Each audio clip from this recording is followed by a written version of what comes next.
नमस्कार दोस्तों, आज की कहानी का नाम है स्वार्थी बहू। अचानक फोन की घंटी बजी। रमा जी भागती हुई फोन उठाने लगी तो सामने से बहू कनक का फोन था। जैसे ही रमा जी फोन उठाया, कनक ने बिना किसी भूमिका से बोलना शुरू किया। मम्मी जी, हम लोग आज नहीं आ पाएंगे। हम लोग यहाँ मेरे मायके आ गए हैं। अब तो जब भी आएंगे आपको बता देंगे। आप हमारा इंतजार मत करना, कहकर कनक ने रमा जी के जवाब के बिना ही फोन रख दिया। रमा जी का ये 2 दिन से भी जो उत्साह था सारा ठंडा हो चुका था। फोन हाथ में लिए भी वो वहीं सोफे पर बैठ गई। कभी फोन को देखती तो कभी दरवाजे की तरफ। रमा जी कभी इंतजार कर रही थी कि आज रात मेरे बेटे बहू उनके पास उन लोगों को देखते हुए, लेकिन इस बार भी बहू ने आने से पहले ही पटाखा फोड़ दिया। अभी 2 साल पहले ही तो बेटे अतुल की शादी कनक से हुई थी। जब से अतुल की शादी हुई है तब से उसे देखने को ही तरस गई है। अतुल शादी से पहले ही बेंगलोर में जॉब करता था, लेकिन कम से कम छुट्टियों में तो यहाँ आ जाता था। लेकिन अब ऐसा नहीं है। कनक अपने माता पिता की छोटी सी और लाडली बेटी है, उससे बड़ा भाई है। जाहिर सी बात है, जब भी अतुल की छुट्टियां पड़ती तो कनक उसे अपने साथ ही ले जाती। अगर मायके जाना नहीं होता तो कहीं न कहीं बाहर का टूर बना लेती। पता नहीं उसे ससुराल आने में क्या रोना आता है, जबकि ससुराल में नाम पर सिर्फ ब्रह्मा जी ही थे। शादी के शुरुआत में दोनों ही छुट्टियों में एक दिन कम मिलने तो आते हैं। कम से कम छुट्टी ही चली जाए तो लोग नहीं आते। बहू का तो छोड़ो, क्या अतुल का भी मन नहीं करता उससे मिलने के लिए। सोच सोच कर उसकी आंखों में आंसू आ गए।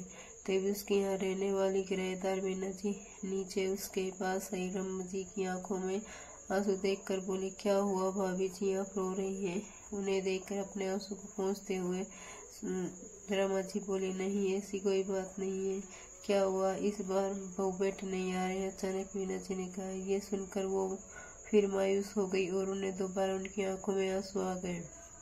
मीना जी को समझते देर नहीं लगी कि आखिरकार क्या हुआ होगा। मीना जी उसके पास बैठते हुए बोली, भाभी जी, मैं मानती हूँ कि अतुल वो इकलौता बेटा है, उसकी याद आना आपके लिए लाजमी है। एक बात कहूँ, आप उन लोगों से इतनी उम्मीद करना छोड़ दो तो और थोड़ा अपने लिए जीना सीखो। रमा जी एक टक मीना जी को देखते रहे। आप कहना क्या चाहती हैं? क्या मैं अपने बेटे से कोई उम्मीद ना करूं? माँ हूँ उसकी, ऐसे कैसे भूल जाऊं? मैं ये नहीं कह रही कि आप अपने बेटे को भूल जाऊं, मैं तो ये कह रही हूँ कि आप उनसे उम्मीद मत करो, क्योंकि जब उम्मीद टूटती है तो सबसे ज्यादा दर्द होता है।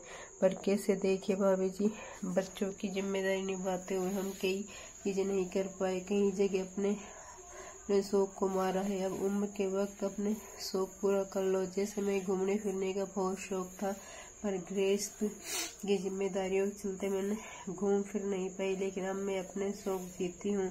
अब देखो ना, आज रात की ट्रेन रामेश्वर की ट्रेन है। मित्र मंडल साथ में ही जा रहे हैं। आप कहो तो आप भी चलो। वैसे भी एक टिकट एक्स्ट्रा है हमारे पास। एक सहेली बीमार होने के कारण नहीं जा पा रही है, उसकी जगह आपको ले चलेंगे। आप अपने बेटे बहू के साथ ही रहो, फिर आपको मैं यहाँ अपने बेटे बहू के साथ रहती हूँ। थोड़ा स्पेस अपने लिए होना चाहिए ना, इसकी अपनी जिंदगी जीती हूँ। और सबसे बड़ी बात, मेरे बेटे बहू मुझे टोकते हुए नहीं है। आखिर रमा जी की मीना जी की बात जम गई। आखिर कब तक बेटे बहू का इंतजार करती रहेंगी? वो तो उनके साथ रामेश्वर जाने को तैयार हो गई, पर उन्होंने एक शर्त रखी थी, मैं रामेश्वर तो जाऊंगी आपके साथ, उससे पहले मैं अपने बेटे से मिलकर सीधा स्टेशन ही पहुंच जाऊंगी। मीना जी उनकी बात सहमत हो गए और मीना जी के साथ जाकर रमा जी अपनी सारा सामान शॉपिंग कर खरीद लाई। उसके बाद अपना बैग पैक किया, उसके सामान के साथ कनक के मायके की तरफ रवाना हो गई। रमा जी जब कनक के मायके पहुंची तो सुंदर जी बाहर बरामदा में बैठकर चाय पी रहे थे। अचानक रमा जी वहाँ देखकर कनक के माता पिता हैरान रह गए। अरे समदन जी, आप यहाँ आज तो आपने आकर सरप्राइज दे दिया, कनक की मम्मी ने कहा। कनक के पापा बीच में ही बोल पड़े, अरे समदन जी, आप बाहर ही खड़ी रहेंगी, अंदर भी आएंगी?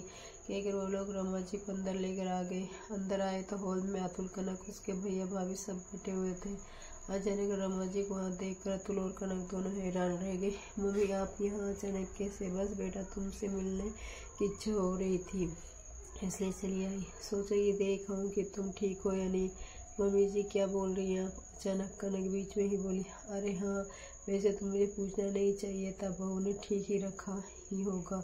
रमा जी के साथ बैग देखकर अतुल ने कहा, मम्मी आप कहीं जा रही थी क्या, जो इतना बड़ा बैग लेकर आई हो? हाँ बेटा, मैं रामेश्वर जा रही हूँ, आज रात की ट्रेन है मेरी, तो सोचा तुमसे मिल भी लूँगी और यहीं से स्टेशन ले रवाना हो जाऊँगी, इसलिए अपना बैग भी यहीं से ले आई हूँ, बस यहीं से रवाना हो जाऊँगी। रमा जी का जवाब सुनकर सब लोग हक्के बक्के रह गए। ऐसे समदन जी का अचानक अपने बहू के मायके आना उन लोगों को पेच नहीं रहा था। मम्मी जी आप अचानक हमने बताया ही नहीं आपके इस प्रोग्राम के बारे में, अब बहू कैसे बता दी? तुम तो हमेशा ट्रेन में सवार रहती हो, अपनी बात की और फ़ोन काट देती हो, तुम मुझे बोलने का मौका ही नहीं देती। और अतुल फ़ोन उठाता नहीं, इसलिए सोचा कि डायरेक्ट जाकर सरप्राइज दे दूँ। अरे आंटी जी आपका ही घर है, आइए ना बैठिए, मैं आपके लिए गर्मा गर्म चाय बना कर लाती हूँ, अचानक कनक की भाभी ने कहा। कहते हुए रमा जी वहीं सोफे पर बैठ गई। आज अचानक कैसे प्रोग्राम बना लिया अपने आंटी, किसके साथ जा रही है? रामेश्वर भैया ने कहा। क्या कहूँ बेटा, मैं अकेली घर पर बोर हो जाती हूँ, तो सोचा मैं उम्र बची है, उससे पहले घूमने फिरने के शौक पूरा कर लो, इसलिए घर को किराएदार के भरोसे छोड़कर रामेश्वर टूर बना लिया। और अतुल को देखते हुए 1 साल हो गए, तो सोचा अतुल को देख लूँ, फिर वहाँ से रवाना हो जाऊंगी। वैसे भी अकेली नहीं जा रही थी, बहुत सारे लोग जा रहे हैं।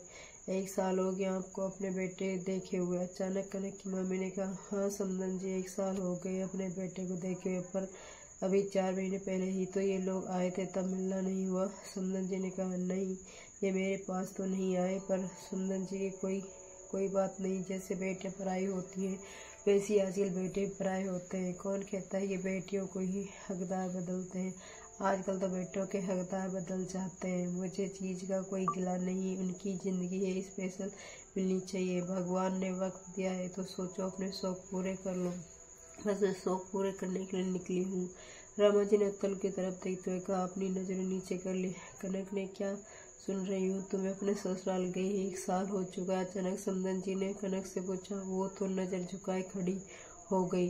ये तो गलत बात है बेटा, तुम एक माँ और बेटे से मिलने कैसे रोक सकती हो? तुमसे ऐसा क्या मांग लिया उन्होंने? कम से कम वक्त निकाल कर उनसे मिलने जाया करो। समदन जी, इसमें गलती सिर्फ कनक की नहीं है, गलती तो मेरे बेटे की है। ये नहीं कि मैं पास आकर रो, क्या मिलने का हक नहीं रखती हूँ? मुझे अपने बेटे से मिलना था तो मैं मिलने चली आई। हाँ बस अब रवाना हो जाऊंगी, थोड़ी देर में मेरी ट्रेन है, कहकर रमा जी खड़ी हो गई। तो अतुल और कनक के आगे बढ़कर उन्हें माफ़ी मांगी, खुद उन्हें स्टेज छोड़ने गए, इस वादे के साथ अगली बार उनसे मिलने जरूर आएंगे। अगर दोस्तों कहानी पसंद आए तो लाइक शेयर सब्सक्राइब जरूर करें।